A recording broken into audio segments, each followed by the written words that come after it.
Dans le contexte de l'assurance et de la rassurance, le run-off désigne les risques souscrits dans le passé pour lesquels des réserves existent toujours et qui nécessitent des ressources en capital ou opérationnelles.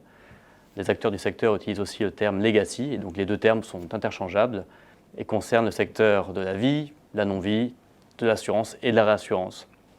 À titre d'exemple, on pourra qualifier de run-off les réserves toujours présentes au bilan, issues d'une ligne d'activité souscrite dans les années 90, qui ne fait plus l'objet de nouvelles souscriptions par la compagnie porteuse de risque.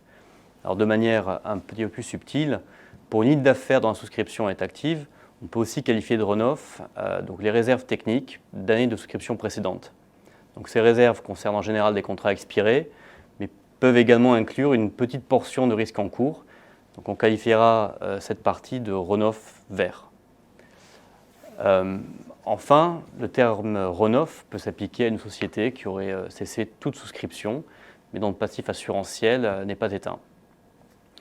Donc on voit donc que le run-off concerne pas que les activités cessées au sens strict du terme, mais aussi les passifs liés à des portefeuilles toujours souscrits. Donc ce périmètre étant défini, on peut se pencher sur la nature d'une opération de run-off.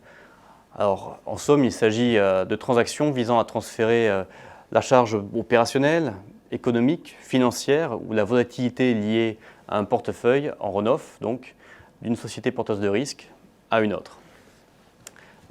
Donc le run-off et ces outils-là sont très efficaces dans l'extraction de valeur dans le cadre d'une politique de gestion active des passifs techniques.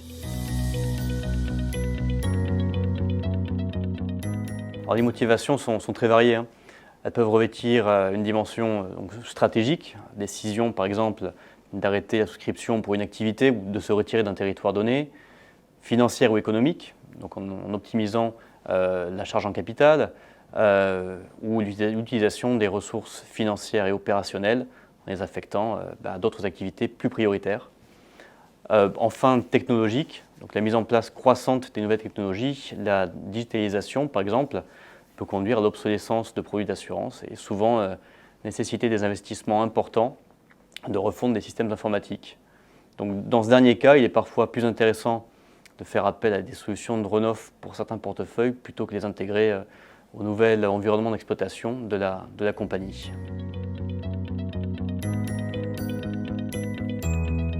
Alors, 3 outils principaux sont en général mis en œuvre. Donc, toutefois, aucune transaction n'est semblable. Donc ils peuvent être combinés afin de proposer des transactions structurées de manière à coller au mieux à la situation et aux besoins de la compagnie. Donc le premier outil est l'acquisition pure et simple d'une société porteuse de risque en run-off, qu'elle soit société d'assurance, de réassurance classique, captive ou même syndicat du Lloyd's. Donc c'est une opération de fusion-acquisition au sens le plus classique du terme. Aussi, comme nous l'avons vu précédemment, la plupart du temps, le run-off ne s'applique pas à une entité juridique entière, donc il s'agit plutôt d'un portefeuille au sein d'une société encore active. Et donc dans ce deuxième cas, c'est le deuxième outil qui s'applique, qui est donc le transfert de portefeuille. Donc dans le cadre d'un transfert total de portefeuille, ça permet de faire passer d'un assureur ou réassureur à un autre donc l'intégralité des obligations qui résultent de certains contrats. Donc un périmètre est défini, comme par exemple tous les contrats d'une certaine classe d'affaires souscrits de l'année X à Y dans un territoire donné. Ce transfert de portefeuille nécessite l'approbation des autorités de contrôle. Alors, notons cependant qu'en France, la procédure visant les portefeuilles de réassurance pure sont sujets à une démarche supplémentaire. Le troisième outil, c'est la réassurance rétrospective. Donc, le spécialiste du run-off réassure le portefeuille en question à 100%, et cela permet de générer de manière synthétique les effets d'un transfert de portefeuille. Alors, exception faite du lien contractuel qui demeure.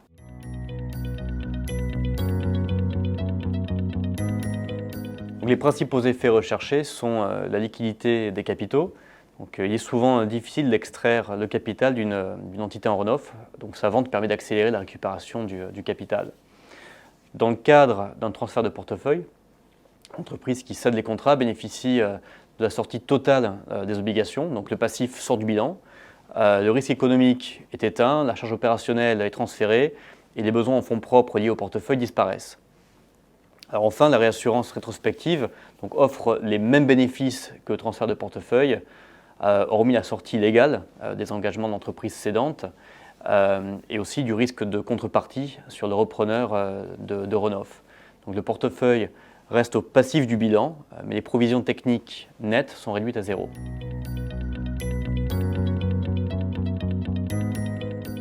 Il existe un potentiel de marché énorme en Europe, mais le niveau de maturité des différentes juridictions est assez hétérogène. Dans certains pays, donc la gestion active du runoff est entrée dans le cycle assurantiel, alors que pour d'autres, ces transactions sont encore perçues comme exotiques. Alors, il est à noter que les acteurs de l'assurance vie sont pour le coup très actifs. En ce qui concerne la non-vie, une étude publiée par PwC en septembre 2022 estime qu'en Europe, la totalité des réserves en runoff s'élève à 319 milliards de dollars. Et se répartit de la manière suivante. Donc on a le groupe Allemagne et Suisse avec 132 milliards, suivi par la région donc Royaume-Uni, en incluant l'Irlande, 75 milliards. Après on a France-Benelux, 55 milliards, puis l'Italie, l'Autriche, la Grèce, qui totalisent 33 milliards, et le reste des territoires européens, qui comptent 26 milliards de dollars. Donc les pays ayant réalisé le plus de transactions par le passé sont les pays plutôt du Nord, particulièrement l'Allemagne, le Royaume-Uni, et les pays latins sont un petit peu plus à la traîne, en tout cas pour le moment. Par exemple, d'avril 2020 à avril 2022, toujours selon PwC, 15 transactions ont été publiquement annoncées sur ce marché, donc européen non-vie, et ce qui semble un petit peu en retrait par rapport à ses potentialités. Transactions opérées récemment par des compagnies françaises l'ont toutes été pour des motifs de retrait stratégique. Alors, les acteurs français, et donc plus largement européens, démontrent une familiarisation croissante avec le runoff.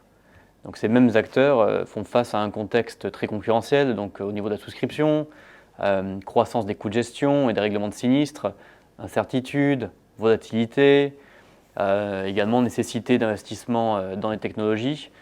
Et donc on estime que la combinaison de ces facteurs va certainement amener les compagnies françaises et leurs pairs européens à considérer plus favorablement les propositions des acteurs du runoff et surtout ceux qui sont le plus susceptibles de garantir la réputation des cédantes post-transfert.